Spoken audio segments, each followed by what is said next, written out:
മാത്സിലേക്ക് എല്ലാ കൂട്ടുകാർക്കും സ്വാഗതം. ഇന്ന് പരിചയപ്പെടുത്തുന്നത് USS പരീക്ഷയ്ക്ക് വന്നിട്ടുള്ളതും വരാൻ സാധ്യതയുള്ളതുമായ വളരെ പ്രധാനപ്പെട്ട ചോദ്യങ്ങളാണ്. ഇതിൽ ഓരോ ചോദ്യത്തിലും എന്തൊക്കെയാണ് ആശയങ്ങൾ ഉപയോഗിക്കുന്നത് എന്ന് വ്യക്തമായി സൂചിപ്പിച്ചുകൊണ്ടാണ് ക്ലാസ് എടുത്തിട്ടുള്ളത്. അതുകൊണ്ട് എന്തെങ്കിലും സംശയമുള്ള ഭാഗങ്ങൾ ഉണ്ടെങ്കിൽ അത് വീഡിയോ പോസ് ചെയ്ത് വ്യക്തമായി കാണുക.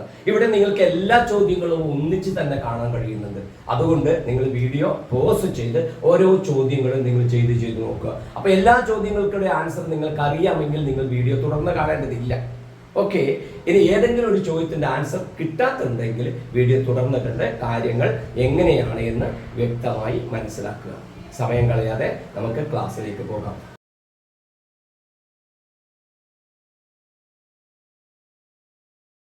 ഒന്നാമത്തെ ചോദ്യം നിങ്ങൾക്ക് അവിടെ കിട്ടിയിട്ടുള്ളത് which of the following is equal to 298 plus 298 plus 298 plus 298. നോക്കോ, 298 298 298 298 ഇതെല്ലാം കൂട്ടിയാൽ ഇതിന് ഏതാണ് ഈക്വലന്റ് തുല്യമായിട്ടുള്ളത് എന്നാണ് ബ്രാക്കറ്റിൽ 4 ആൻസർ നമുക്ക് തന്നിട്ടുണ്ട്. ഇവിടെ ശ്രദ്ധിക്കേണ്ട കാര്യം എത്രയുള്ളൂ, 2ന്റെ പവറുകൾ ഒരേപോലെ, 2ന്റെ കൃതികൾ ഒരേപോലെയുള്ളത് കൂട്ടിയാൽ 2ന്റെ അടുത്ത പവറാണ് കിട്ടുക. അതായത് 2/5 2/5 കൂട്ടിയാൽ നമുക്ക് ഉത്തരം കിട്ടുക 2/6 ആണ്.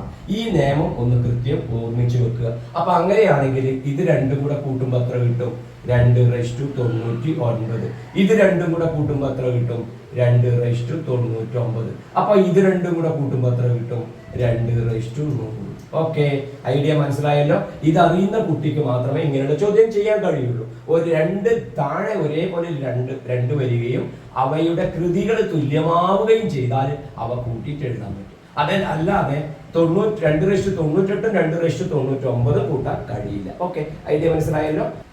രണ്ടാമത്തെ ക്വസ്റ്റ്യൻ നിങ്ങൾക്ക് അവിടെ കാണാൻ പറ്റും. അവിടെ ഇങ്ങനെയാണ് പറയുന്നത്, ഒരു വലിയ കുപ്പി നിറക്കാൻ 3.25 ഗ്ലാസ് വെള്ളവും ചെറിയ കുപ്പി നിറക്കാൻ 2.5 ഗ്ലാസ് വെള്ളവും വേണം. വലിയ കുപ്പിയുടെയും ചെറിയ കുപ്പിയുടെയും ഉള്ളളവുകൾ തമ്മിലുള്ള അംശബന്ധം. ഇംഗ്ലീഷിലും നിങ്ങൾക്ക് അവിടെ ക്വസ്റ്റ്യൻ കാണാൻ പറ്റും. അപ്പൊ ഇവയുടെ കപ്പാസിറ്റി, 2 തരത്തിലുള്ള കുപ്പികളെയാണ് തന്നിട്ടുള്ളത്. അപ്പൊ 2 തരത്തിലുള്ള കുപ്പികൾ നമുക്ക് തന്നിട്ടുണ്ട്. ഒന്ന് 3.25 ആണ്, മറ്റേത് ഏതാണ് വരുന്നത്? നമുക്ക് മറ്റേത് വരുന്നത് കുറച്ച് ചെറുതായിട്ടുള്ള 2.5 2 കുപ്പികൾ തന്നിട്ട്. അപ്പൊ ഇവയുടെ ഉള്ളിലുള്ള അളവുകൾ തമ്മിലുള്ള റേഷ്യോ എത്ര എന്നാണ് ചോദിക്കുന്നത്. ഇതിന്റെ ഉള്ളിലുള്ള അളവുകളാണ് ഈ 3.25 2.5. അപ്പൊ ഇത് ഇഷ്ടു ഇതാണ് കണ്ടുപിടിക്കേണ്ടത് നമുക്ക്. ഇത് റേഷ്യോ ഇഷ്ടു ഇത് റേഷ്യോ. അപ്പൊ അവിടെ ശ്രദ്ധിക്കേണ്ടത്, ഇങ്ങനെ മിശ്ര ഭിന്നം മിക്സ്ഡ് ആയിട്ടുള്ള ഫ്രാക്ഷൻ തന്നു കഴിഞ്ഞാൽ അതിനെ ഇംപ്രോപ്പർ A/B രൂപത്തിലേക്ക് മാറ്റണം. അതെങ്ങനെയാണ് മാറ്റാൻ പറ്റുക? ഈ 4നെ 3 കൊണ്ട് മൾട്ടിപ്ലൈ ചെയ്യുക. 4 × 3 അറിയാത്ത കുട്ടികൾ എന്ത് വെച്ചിട്ടാ പറയുന്നത്? 12. ആ 12ന്റെ കൂടെ 3 കൂട്ടുക. 12 3 കൂട്ടിയ എത്ര? 15. എന്നിട്ട് അതിന്റെ താഴെ ഇതേ ഡിനോമിനേറ്റർ ചേർന്ന് നമ്മൾ കൊടുക്കുക, 15/4. അപ്പൊ ഇതിന് പകരം എനിക്ക് എത്ര എഴുതാം? 15/4 ഇഷ്ടു ഇത് നോക്കി 2.5 2 × 2 എത്ര? 4 4 1 5 ബൈ എത്രയുണ്ട്? 2. അപ്പൊ 15/4 ഇഷ്ടു 5/2 ആണ് ഇവിടെ ഉള്ളത്. നോക്കൂ കുട്ടികളെ, ഇവിടെ നമുക്ക് പ്രോബ്ലം ചെയ്യുമ്പോൾ നിങ്ങൾക്ക് ഇങ്ങനെ ക്യാൻസൽ ചെയ്ത് അറിയില്ല എങ്കിൽ ഈക്വൽ ടു വന്നു കഴിഞ്ഞാൽ നമ്മൾ എന്ത് ചെയ്യുക? ക്രോസ് മൾട്ടിപ്ലൈ ചെയ്യാറുണ്ടല്ലോ. ഈക്വൽ ടു വന്നു കഴിഞ്ഞാൽ ക്രോസ് മൾട്ടിപ്ലൈ ചെയ്യാറില്ലേ? ആ രീതിയിലും വേണമെങ്കിൽ നിങ്ങൾക്ക് ഇവിടെ ചെയ്യാൻ പറ്റും. എത്ര? 2 15 30. ഇത് ക്രോസ് മൾട്ടിപ്ലൈ ചെയ്താൽ ഇതും ക്രോസ് മൾട്ടിപ്ലൈ ചെയ്താൽ 2 15 30 ഇഷ്ടു 4 5 20. അതായത് 4 5 20 കിട്ടും. 2 15 30 എന്ന് കിട്ടും. അപ്പൊ 30:20. അപ്പം 0 0 നമുക്ക് ആൻസർ ചെയ്താൽ നമുക്ക് ആൻസർ കിട്ടും 3:2 എന്ന് പറയുന്ന ആൻസർ നിങ്ങൾക്ക് ഒന്നാമത്തെ ഓപ്ഷൻ നമുക്ക് കിട്ടും. അപ്പൊ ഇവിടെ കുട്ടികൾ എന്തൊക്കെയാണ് അറിയേണ്ടത്? ഒരു മിക്സ്ഡ് ഫ്രാക്ഷൻ തന്നാൽ ഇതേമാതിരി എഴുതാൻ അറിയണം. ഭിന്നസംഖ്യകളുടെ അംശബന്ധം വരുന്ന സമയത്ത് അത് നമുക്കിവിടെ ക്രോസ് മൾട്ടിപ്ലൈ ചെയ്ത് ഈക്വൽ ആക്കിയിട്ട് വേണം നമുക്ക് അതേമാതിരി ചെയ്യാൻ പറ്റും. അത് അല്ലാത്ത പക്ഷം ചെയ്യാൻ പറ്റും. എങ്ങനെ? 15/4 ഇവിടെയുണ്ട് ഇഷ്ടു 5/2 ഇവിടെയുണ്ട്. 15ഉം 5ഉം ക്യാൻസൽ ചെയ്യാം. ഓക്കെ, അപ്പൊ ഇവിടെ 3 വരും. 4ഉം 2ഉം ക്യാൻസൽ ചെയ്യാം, 2 വരും. അപ്പൊ നമുക്ക് 3/2, അതായത് 3:2 2. ഇവിടെ ഒന്നും വരും 3/2 3/2 ഇത് 1 ഇത് 1 വരുമല്ലോ 1/1 എന്ന് പറയുന്ന അർത്ഥത്തിൽ വരും. അപ്പൊ ക്രോസ് ചെയ്താൽ നമുക്ക് എത്ര കിട്ടും? 3:2. ഇത് 3 കിട്ടും, ഇത് എത്ര കിട്ടും? 2 കിട്ടും. ഇങ്ങനെ ഇവിടെ ചുരുക്കിയിട്ട് ചെയ്യാം. അങ്ങനെ കിട്ടുന്നില്ലെങ്കിൽ മാത്രം എന്ത് ചെയ്യാം? ഇങ്ങനെ ഏത് രീതിയിലായാലും നിങ്ങൾക്ക് റെഡ്യൂസ് ചെയ്യാം. ഏറ്റവും എളുപ്പം ഇതാണെന്ന് എനിക്ക് തോന്നുന്നു. Okay, yes. മൂന്നാമത്തെ ക്വസ്റ്റ്യൻ നോക്കാം. ഒരു ലെങ്തി, ഒരു നീളമുള്ള ചോദ്യമാണ്. The largest possible square is cut off from a rectangle. The remaining portion is also a square. Which among the following is true about the length and breadth of the rectangle? ഒരു ചതുരത്തിൽ നിന്ന് സാധ്യമായ ഏറ്റവും വലിയ സമചതുരം മുറിച്ചു മാറ്റുന്നു. ശേഷിക്കുന്ന ഭാഗവും ഒരു സമചതുരമാണ്. ചതുരത്തിന്റെ നീളവും വീതിയും സംബന്ധിച്ച് ഇനി പറയുന്നവയിൽ ഏതാണ് ശരി എന്നുള്ളതാണ്. ശ്രദ്ധിക്കേണ്ട കാര്യം, നിങ്ങൾക്ക് ആദ്യം തന്നിരിക്കുന്നത് ഒരു സ്ക്വയർ ആണ്. ഈ സ്ക്വയറിൽ നിന്ന് ഒരു റെക്ടാങ്കിൾ ആണ്, ഒരു ചതുരമാണ്. ഈ ചതുരത്തിൽ നിന്ന് ഇതിൽ നിന്ന് സാധ്യമാകുന്ന ഏറ്റവും വലിയ സ്ക്വയർ മുറിച്ചു മാറ്റുന്നു. ശ്രദ്ധിക്കുക, ഒരു ചതുരത്തിൽ നിന്ന് സാധ്യമാകുന്ന ഏറ്റവും വലിയ സ്ക്വയർ എന്ന് പറയുമ്പോൾ ആ സ്ക്വയറിന്റെ ഒരു സൈഡ് എപ്പോഴും ഇതിന്റെ വീതിക്ക് തുല്യമായിരിക്കും. അതൊന്ന് ഓർമ്മിച്ച് വെക്കണേ, നോട്ട് ചെയ്ത് വെക്കുക. ഒരു ചതുരത്തിൽ നിന്ന് ഒരു സമചതുരം മുറിച്ചു മാറ്റുമ്പോൾ ആ കിട്ടുന്ന സമചതുരത്തിന്റെ ഒരു വശം, side of the square is എന്തായിരിക്കും? സൈഡ് സമചതുരത്തിന്റെ ഒരു side of the square is എന്തായിരിക്കും? Width of the given rectangle ആയിരിക്കും. അതായത് തന്നിട്ടുള്ള ചതുരത്തിന്റെ വീതി ആയിരിക്കും മുറിച്ചു മാറ്റുന്ന സമചതുരത്തിന്റെ ഒരു വശം. ഐഡിയ അറിഞ്ഞു വെക്കണം. അപ്പൊ അങ്ങനെ ആവുമ്പോൾ ഇതിൽ നിന്ന് മുറിച്ചു മാറ്റുന്നത് ഒരു സമചതുരമാണെന്ന് പറയുമ്പോൾ ഈ വീതിയുള്ള സാധനമാണ് എന്ത് വരുന്നത്? ഇവിടെ സ്ക്വയർ ആയിട്ട് വരുന്നത്. അങ്ങനെയുള്ള ഒരു സ്ക്വയർ, ഈ വീതിക്കുള്ള ഒരു സ്ക്വയറിനെ ഞാൻ വരച്ചു തരാം. ഈ വീതിക്കുള്ള ഒരു സ്ക്വയർ നമുക്ക് മുറിച്ചു മാറ്റി. ഇത് മുറിച്ചു മാറ്റിയതിന് ശേഷം ഇവരെന്താ പറയുന്നത് അറിയോ? ഈ നിതേമാരിൽ ഒന്ന് മുറിച്ചു മാറ്റിയതിന് ശേഷം ഇവര് പറയുന്നത് ബാക്കിയുള്ളതും ഒരു സ്ക്വയർ ആണെന്ന്. ബാക്കിയുള്ളതും ഒരു സ്ക്വയർ എന്ന് പറയുമ്പോൾ എന്താണ് സംഭവിക്കുക? ബാക്കിയുള്ളതിന്റെയും നീളവും വീതിയും ഒരുപോലെ ആയിരിക്കണം എന്നാണ്. അപ്പോ ഈ രണ്ടാമത്തത് എന്തായിരിക്കും പ്രത്യേകത? ഇതിനെ പോലെയുള്ള ഒന്ന് തന്നെയാണ് ഇവിടെയും കിട്ടുന്നത് എങ്കിൽ ഇത് എങ്ങനെയാണ് വരിക? ഈ രണ്ടെണ്ണം ഒന്നിച്ചു ചേർത്ത രൂപത്തിലായിരിക്കണ്ടേ? നോക്കൂ കുട്ടികളെ, ഇങ്ങനെയുള്ള രൂപത്തിൽ ആയാലല്ലേ ഇതൊന്ന് മുറിച്ചു മാറ്റിയാലേ ബാക്കിയുള്ളതും സമചതുരം വരുള്ളൂ. അപ്പൊ ഈ രൂപത്തിലായിരിക്കും എന്ത് വരിക? നമുക്ക് പറഞ്ഞിരിക്കുന്നതായിട്ടുള്ള റെക്ടാങ്കിൾ ചതുരം ഉണ്ടാവുക. അതായത് ഒരു ഏറ്റവും സാധ്യമായ ഈ വീതിയിലുള്ള മാക്സിമം മുറിച്ചു മാറ്റി ബാക്കിയുള്ളതും ഇതേ ഒരു സമയരാന്ന് പറയുമ്പോൾ എന്താ പ്രത്യേകത? ഇതുപോലെയുള്ള ഒന്നാണ് ഇവിടെ ഉണ്ടാവുന്നത്. ഇങ്ങനെയുള്ള ഒരു ചിത്രമാണ് കിട്ടുന്നത്. അപ്പൊ അത് വെച്ചിട്ടുള്ള ആൻസർ ആണ് ചോദിക്കുന്നത് ഇങ്ങനെയാണ്: ചതുരത്തിന്റെ നീളവും വീതിയും തുല്യമാണ്. ശരിയാണോ? ചതുരം നമുക്ക് ആദ്യം തന്നെയാണ് ഈ ചതുരം എന്ന് പറഞ്ഞത്. ആ ഈ ചതുരത്തിന്റെ നീളവും വീതിയും തുല്യമാണ്. ശരിയാണോ? അല്ല. രണ്ടാമത്, നീളം വീതിയുടെ ഇരട്ടിയാണ്. നീളം എന്ന് പറയുന്നത് വീതിയുടെ 2 മടങ്ങാണ്. ശരിയാണോ? നോക്ക്, നീളം എന്ന് പറയുന്നത് വീതിയുടെ 2 മടങ്ങായിട്ട് വരുന്നു. കാരണം എന്താ? മുറിച്ചു മാറ്റി കഴിഞ്ഞ ശേഷം ബാക്കി വരുന്നത് ഇവിടെ സ്ക്വയർ ആണ്. ഓക്കെ, അപ്പൊ എന്ത് സംഭവിക്കും?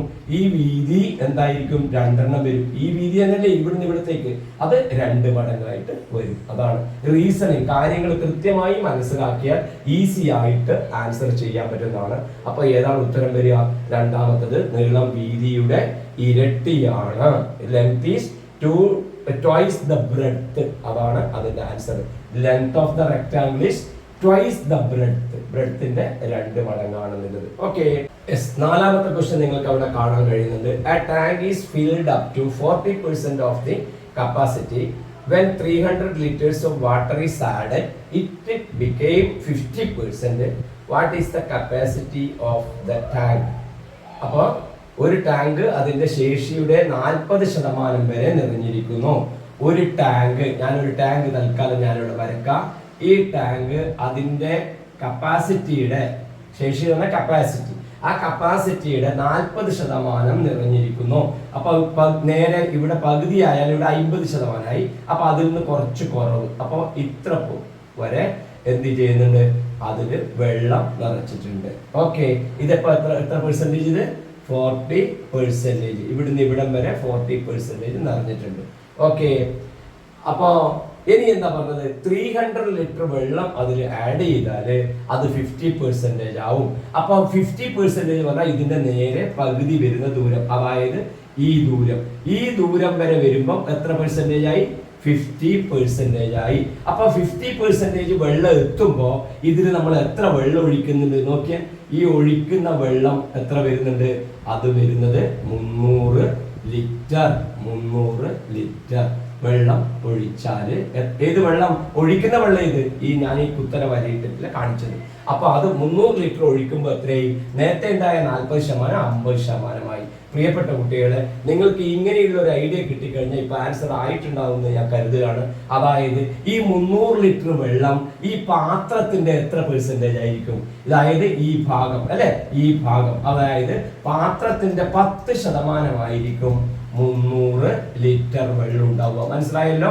ഈ 40% 50% ആക്കുന്നത് 10% വ്യത്യാസമല്ലേ, 10% ഡിഫറൻസ് അല്ലേ, അതാണ് 300 ലിറ്റർ. അപ്പൊ 10% 300 ലിറ്റർ ആവുമ്പോൾ നമ്മൾക്ക് ഇതിന്റെ കപ്പാസിറ്റിയാണ് ചോദിച്ചത്. കപ്പാസിറ്റി പറയുമ്പോൾ എത്ര വരിക? 100%. ഒരു ടാങ്കിന്റെ കപ്പാസിറ്റി 100%. അപ്പൊ 10% 300 ആണെങ്കിൽ നിങ്ങൾക്ക് ഇതിനെ 10 കൊണ്ട് ഗുണിച്ചാൽ 100% ആവില്ലേ? അപ്പൊ എത്ര ആൻസർ കിട്ടും നമുക്ക്? 3000 ലിറ്റർ എന്ന് പറയുന്ന ആൻസർ. മനസ്സിലായില്ല? 10% 300 ആകുമ്പോൾ 100% എത്ര കിട്ടി? 3000 ലിറ്റർ. അപ്പൊ അതിന്റെ ആൻസർ 3000. ഐഡിയ മനസ്സിലായല്ലോ? ഓക്കെ, അടുത്ത ക്വസ്റ്റ്യൻ നോക്കുക. 1, 3, 5 തുടങ്ങിയ ആദ്യത്തെ 100 ഒറ്റ സംഖ്യകളുടെ തുക 10000 ആണ്. 21 മുതൽ ആരംഭിക്കുന്ന 100 ഒറ്റ സംഖ്യകളുടെ തുക എത്രയാണ് എന്നാണ് ചോദിക്കുന്നത്. Sum of first 100 odd numbers is numbers 1, 3, 5 is 10,000. How much is the sum of 100 odd numbers starting from 21? നിങ്ങൾക്ക് തന്നിട്ടുണ്ട് 1 മുതൽ 1, 3, 5 തുടങ്ങിയിട്ടുള്ള 100 ഒറ്റ സംഖ്യ. പ്രിയപ്പെട്ട കുട്ടികളെ, 1, 3, 1 plus 3 plus 5 plus 7 plus 9 plus ഇങ്ങനെ പോയിട്ട് 100 ഒറ്റ സംഖ്യ 100 ഓഡ് നമ്പേഴ്സ് എഴുതുകയാണ്. നോക്ക് നിങ്ങൾ, ഇവിടം വരെ ആവുമ്പോൾ തന്നെ 1, 3, 5, 7, 9. ഇവിടെ 5 എഴുതുമ്പോൾ തന്നെ 10 വരെയുള്ള ഓഡ് നമ്പർ ആയില്ലേ? 5 എഴുതുമ്പോൾ 10 വരെ ആയില്ലേ? അപ്പൊ 100 എഴുതുമ്പോൾ 10 വരെ ആവുന്നത് 5 ആയി. അപ്പോൾ നമുക്ക് വേണ്ട 100 ഒറ്റ നമ്പർ വരുമ്പോൾ എവിടെ? 200 വരെയുള്ളത് വരും. അതായത് ലാസ്റ്റില് അവസാനിക്കൽ ഏതിലായിരിക്കും? ഇത് ലാസ്റ്റിൽ ഇങ്ങനെ പോയി പോയി പോയി പോയി പോയി പോയി പോയി പോയി പോയി എത്ര വരും? 100 ഒറ്റ സംഖ്യ എന്ന് പറയുമ്പോൾ അത് 199 അവസാനിക്കും. 100ാമത്തെ ഒറ്റ സംഖ്യ എങ്ങനെ കണ്ടുപിടിക്കുക? 100ാമത്തെ ഇരട്ട സംഖ്യ കണ്ടുപിടിക്കുക, 200. അതിൽ നിന്ന് ഒന്ന് കുറച്ചാൽ മതി. ഈ ഒറ്റ നമ്പർ ആയാലും ഇരട്ട നമ്പർ ആയാലും കണ്ടുപിടിക്കാൻ പറഞ്ഞു കഴിഞ്ഞാൽ ഇരട്ട നമ്പർ കണ്ടുപിടിക്കുക. ഒറ്റയാണ് ചോദിച്ചെങ്കിൽ അതിൽ നിന്ന് കുറച്ചാൽ മതി. അപ്പൊ 100ാമത്തെ ഇരട്ട എത്രയാണ്? 200. അപ്പൊ അതിൽ നിന്ന് ഒന്ന് കുറച്ചാൽ ആരായി? 199 ഒറ്റയെ. അതായിരിക്കും മനസ്സിലാക്കാൻ ഏറ്റവും എളുപ്പ വഴി. ഓക്കെ, അപ്പോ ഇവിടം വരെ ഉള്ളതിന്റെ സമ നിങ്ങൾക്ക് തന്നിട്ടുണ്ട്. എത്ര തന്നിട്ടുണ്ട് നോക്കൂ കുട്ടികളെ. ഇവിടം വരെ ഉള്ളതിന്റെ തുക നിങ്ങൾക്ക് തന്നിട്ടുണ്ട് 10,000. എന്നിട്ട് അവരെന്താ പറഞ്ഞതറിയോ? അവര് പറഞ്ഞത് 1, 3, 5, 7, 9, 11, നോക്ക്, 13, 15, 17 എന്നെല്ലാം പറഞ്ഞിങ്ങനെ പോകുമല്ലോ.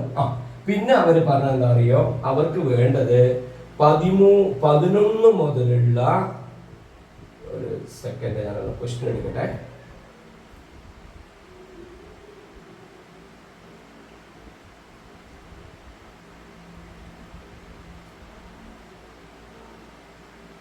Yes. 21 മുതൽ ആരംഭിക്കുന്ന 100 ഒറ്റ സംഖ്യകളുടെ തുകയാണ് വേണ്ടത്.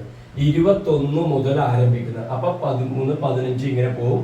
പിന്നെ 17 വരും, പിന്നെ 19 വരും, പിന്നെ 21 വരും, പിന്നെ 23, ഇങ്ങനെ ഇങ്ങനെ ഇങ്ങനെ ഇങ്ങനെ പോകും. അപ്പൊ പിന്നെ വേണ്ടത് എന്താ?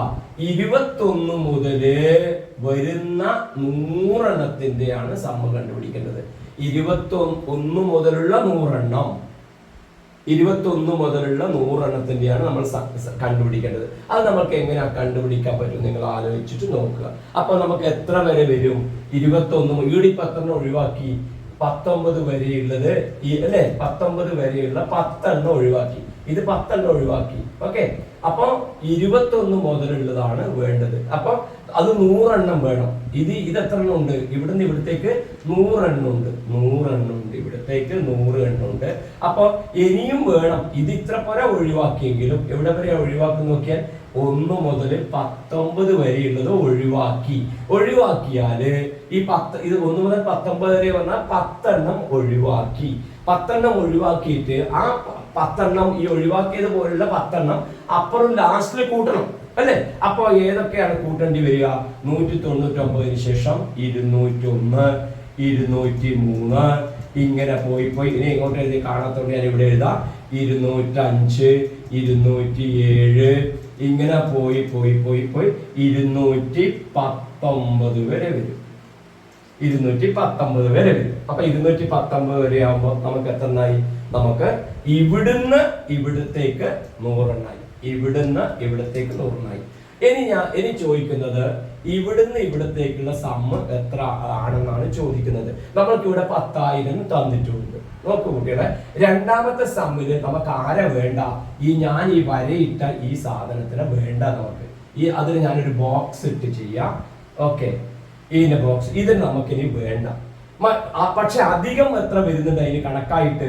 201 വരുന്നുണ്ട്. നോക്ക്, 201 വരുമ്പം അതിന് 200 പ്ലസ് 1 എന്ന് എഴുതിക്കൂടെ? 203 200 പ്ലസ് 3 എന്ന് എഴുതിക്കൂടെ? 200 പ്ലസ് 3. 205 200 പ്ലസ് 5 എന്ന് എഴുതിക്കൂടെ? ഇത് 200 പ്ലസ് 7 എന്ന് എഴുതിക്കൂടെ? അങ്ങനെ പോയി 200 പ്ലസ് 19 എന്ന് പറയുന്ന സാധനം വരും. അപ്പൊ ഇത് നമ്മൾ ഒഴിവാക്കിയതാണെങ്കിലും ഒഴിവാക്കി കഴിഞ്ഞു. ഈ 1, 3, 5, 7 മുതൽ 19 വരെയുള്ളത് ഇതിലുണ്ടല്ലോ, ഈ 201, 203 ഉണ്ടല്ലോ. അപ്പൊ എന്ത് ചെയ്യാ? ഞാൻ ഈ 1, 3, 5, 7 മുതൽ 19 വരെയുള്ളവരെ ഞാൻ ഇവിടെ കൊടുക്കുകയാണ്. 1, 3, 5, 7 അങ്ങനെ എത്ര വരെ? 19 വരെ. ഇതേതാ സാധനം? ഈ 200ന്റെ അപ്പുറം വന്നിട്ടുള്ള 1, 3, 5, 7, 19. അപ്പൊ എന്തായി? നേരത്തെ നമ്മൾ ഒഴിവാക്കിയ സാധനം ഇതിന്റെ കൂടെ 201, 203 വന്നിട്ടുള്ള നമ്പറുകളാ ഇവിടെ നമ്മൾ ചേർത്ത് വെച്ചു. അപ്പൊ എന്തായി നോക്കിയാൽ നമുക്ക് ഇവിടുന്ന് ഇവിടത്തേക്കുള്ള സമ്മ് നമുക്ക് കിട്ടി. നോക്കിയതാ 1 മുതൽ 19 ഇവിടെ ഉണ്ട്, പിന്നെ 21, 23 മുതലുണ്ടല്ലോ. അപ്പൊ എന്ത് കിട്ടി? ഈ 1 മുതല് നേരത്തെ നമ്മൾ 199 വരെയുള്ള 100 എണ്ണത്തിന്റെ തുക നമ്മൾ 10,000 എഴുതിയല്ലോ. ആ വില ഈ നമ്മൾ കണ്ടുപിടിക്കേണ്ടതിലും കിട്ടി. അതെത്ര വന്നു? 10,000 വന്നു. നോക്ക്, 10,000. അത് മാത്രമാണോ ഉത്തരം? അല്ല, അതിന്റെ കൂടെ എഴുതുന്നുണ്ട്. നോക്കൂ കുട്ടികളെ, ഈ 1 ഇതാ, ഈ 1 ആണ്, ഈ 3 ഈ 3 ആണ്, ഈ 5 ഈ 5 ആണ്. മനസ്സിലായില്ലേ? ഈ 19 ഈ 19 ആണ്. കറക്റ്റ്. അപ്പൊ അതാണ് ഫില്ല് ആയതുകൊണ്ട് ഇവിടുന്ന് മുതൽ ഇവിടം വരെയുള്ള ഈ 10,000 വില മാറ്റം വരുന്നില്ല. പിന്നെ ഏതിനാണ് മാറ്റം വരുന്നത്? ഈ 1, 3 ഇവിടെ നമ്മൾ എടുത്തുവെങ്കിലും 200, 200, 200, 200, 200 എന്നുള്ളത് നമ്മൾ എടുത്തിട്ടില്ല. അപ്പൊ എത്ര 200കൾ വരുന്നു? ഇതിന്റെ പരം കൂട്ടിയാൽ മതിയല്ലോ. എത്ര 200? 1ന്റെ പരം 1 200, ഇവിടെ 3ന്റെ പരം 1 200, 5ന്റെ പരം. അപ്പൊ 19 വരെ എത്ര 200 ഉണ്ടാവും? 10 200 ഉണ്ടാവും. കാരണം എന്താ? 1 മുതൽ 19 വരെ എടുക്കുമ്പോ 10 ഓഡ് നമ്പറാണ് ഉള്ളത്, 10 ഒറ്റ സംഖ്യ ഉള്ളത്. അപ്പൊ എത്ര വരും? 10 ഓഡ് നമ്പറിന്റെ പരം 10 200 ഉണ്ടാവും. ഈ ഓഡ് നമ്പർ ആയിട്ടുള്ള ഇവരെ നമ്മ ഇവിടെ എടുത്തു. അപ്പൊ 10 200 നമ്മ എടുത്തിട്ടില്ല. 10 200 എത്ര വരിക? 10 200 നമുക്ക് ഈസി ആയി കണ്ടുപിടിക്കാം. എത്ര കിട്ടും നമുക്ക്? ആൻസർ 2000. അപ്പൊ ഇതിന്റെ ആൻസർ 2000. 10,000 2000 ആൻസർ നമുക്ക് കിട്ടി 12,000 കിട്ടി. ഇത് റീസണിങ് പവറുള്ള കുട്ടികൾക്കാണ് ഈ പറയുന്ന രീതിയിൽ മനസ്സിലാക്കാൻ പറ്റുക. ഓക്കെ, കാരണം ഇത് അത്ര എളുപ്പം എല്ലാവർക്കും മനസ്സിലാവുമെന്ന് ഞാൻ കരുതുന്നില്ല. എങ്കിലും ഞാനത് മനസ്സിലാക്കാൻ വേണ്ടി എന്റെ പരമാവധി ശ്രമിച്ചിട്ടുണ്ട്. ഇനി ഇങ്ങനെയാണ് അപ്പൊ ആൻസർ എത്ര വരിക? 12,000. ഇങ്ങനെ ചെയ്യാതെയും ഈ പ്രോബ്ലം ചെയ്യാം. അതെങ്ങനെയാണെന്നറിയോ? നമ്മൾക്ക് വേണ്ടത് 21 മുതൽ 121 വരെയല്ലേ വേണ്ടത്. അതിന് നമ്മൾ എന്ത് ചെയ്താൽ മതി? 1 മുതൽ 219 വരെയുള്ള സമ്മ് കണ്ടുപിടിക്കാം. 1 മുതൽ 219 വരെയുള്ള ഓഡ് നമ്പറിന്റെ സമ്മ്, ഓഡ് നമ്പർ സമ്മ് തുക കണ്ടുപിടിക്കാം. അത് 1 മുതൽ 219 വരെ, 1 മുതലാണ്, 1 മുതൽ 219 വരെ എത്ര എണ്ണം വരും? 110 ഓഡ് നമ്പർ വരും. 110 ഒറ്റ സംഖ്യ വരും. 110 ഒറ്റ സംഖ്യ. അപ്പൊ 110 ഒറ്റ സംഖ്യയുടെ സമ്മ് എത്ര? ഒറ്റ സംഖ്യയുടെ തുക കണ്ടുപിടിക്കാൻ എണ്ണം ഇൻറ്റു എണ്ണം, അതായത് 110നെ 110 കൊണ്ട് ഗുണിച്ചാൽ മതി. അപ്പൊ നമുക്ക് എത്ര കിട്ടും? 121.00 കിട്ടും. ഏതിന്റെ? 110 ഒറ്റ സംഖ്യകളുടെ സമ്മ്. പക്ഷെ നമുക്ക് 110 വേണ്ട, ആദ്യത്തെ 10 എണ്ണം വേണ്ട, നമുക്ക് 21 മുതൽ മതി. അപ്പൊ 110 എണ്ണത്തിന്റെ സമ്മ നമുക്ക് 100 എണ്ണത്തിന്റെ മതി. അപ്പൊ ആദ്യത്തെ 10 എണ്ണത്തിന്റെ സമ്മ അതിൽ നിന്ന് കുറക്കുക. ആദ്യത്തെ 10ന്റെ സമ്മ എത്ര വരുന്നത്? 10 × 10 100 വരും. അപ്പൊ 121.00 നിന്ന് ഇപ്പൊ കിട്ടിയ ആദ്യത്തെ 10 എണ്ണത്തിന്റെ സമ്മായിട്ടുള്ള 100 നമ്മൾ കുറക്കുക. അപ്പൊ കുറച്ചാൽ നമുക്ക് എത്ര കിട്ടും? 12,000 നമ്മൾക്ക് കിട്ടും. ഓക്കെ, ഒരു വർഷം വന്നിട്ടുള്ള USS പരീക്ഷയ്ക്ക് വന്നിട്ടുള്ള ചോദ്യമാണിത്. ഒന്നിക്കൽ നിങ്ങൾക്ക് ഈ രീതിയിൽ ചെയ്യാം, അല്ലെങ്കിൽ തന്നിരിക്കുന്ന 10,000 വെച്ചിട്ട് ഇങ്ങനെ ചെയ്യാം. ഇവിടെ നമ്മൾ 10,000 ഉപയോഗിക്കുന്നേ ഇല്ല, 10,000 ഉപയോഗിക്കുന്നേ ഇല്ല. അതായത് 21 മുതൽ ഉള്ള 100 എണ്ണം കണ്ടുപിടിക്കുക പറഞ്ഞർത്ഥം 21ന് മുമ്പ് 10 എണ്ണം കുറവുണ്ട്. അപ്പൊ ഈ 10 എണ്ണം കൂട്ടി അതിനുശേഷം വരുന്ന 100 വരുമ്പോ 110 എണ്ണായി. 110 എണ്ണത്തിന്റെ തുക ഒറ്റ നമ്പറിന്റെ സമ്മ് എന്താ വരിക? 110 സ്ക്വയർ വരും. അതിൽ നിന്ന് ആദ്യത്തെ 10 എണ്ണത്തിന്റെ സ്ക്വയർ കൊടുക്കും. അപ്പൊ 12,000 ആൻസർ വരും. ഓക്കെ, കുറച്ച് ടഫാണ് ചില കുട്ടികൾക്ക് തോന്നിയിട്ടുണ്ടാവും, പക്ഷെ എന്റെ പരമാവധി ഞാനത് എക്സ്പ്ലെയിൻ ചെയ്യാൻ ശ്രമിച്ചിട്ടുണ്ട്. ഈ വീഡിയോ ഇഷ്ടമായാൽ ലൈക്ക് ചെയ്യുക, ഷെയർ ചെയ്യുക. എന്തെങ്കിലും ഡൗട്ട് ഉണ്ടെങ്കിൽ കമന്റ്സിൽ അത് കാണിക്കുക. ഓക്കെ, അപ്പോൾ നമുക്ക് പുതിയ ചോദ്യങ്ങളുമായി വീണ്ടും കാണാം. ബൈ.